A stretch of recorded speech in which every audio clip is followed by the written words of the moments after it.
Bonjour les amis. Les gilets jaunes ne respectent plus rien.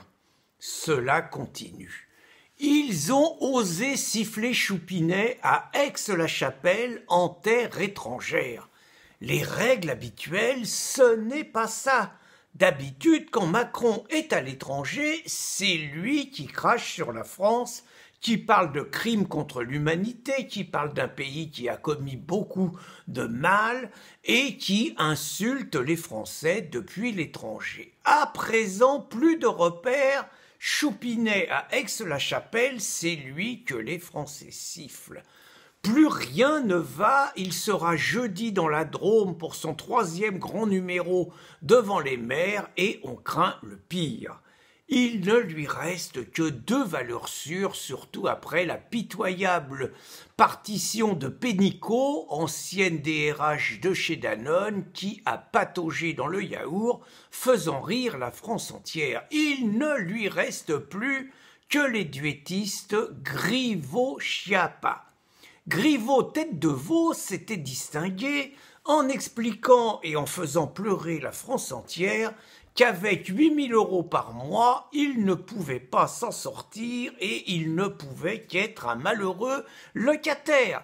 Les gilets jaunes, toujours aussi facétieux, ont ouvert une cagnotte et lui ont offert 75 € pour répondre à ce cas social dramatique. Bien évidemment, Griveaux tête de veau a présenté ses excuses et il s'est repris le bougre. Il a vu dans le service d'ordre des Gilets jaunes des paramilitaires d'extrême droite, le retour de la milice des années 42, les escadrons de la mort. Il a vu ça, Griveaux. Il est remis de ses émotions quand d'autres Gilets jaunes lui avaient fracassé sa porte.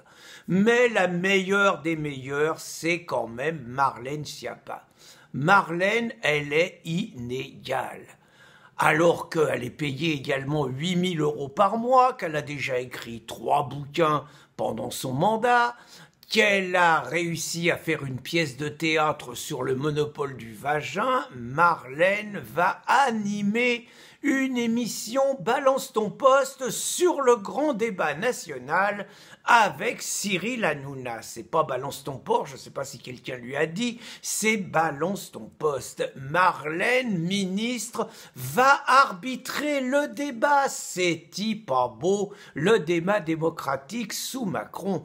Et juste un petit conseil quand même, sachant que Marlène s'est fait beaucoup d'amis en réclamant le nom des 7000 personnes qui avaient donné de l'argent au boxeur Christophe Detthinger.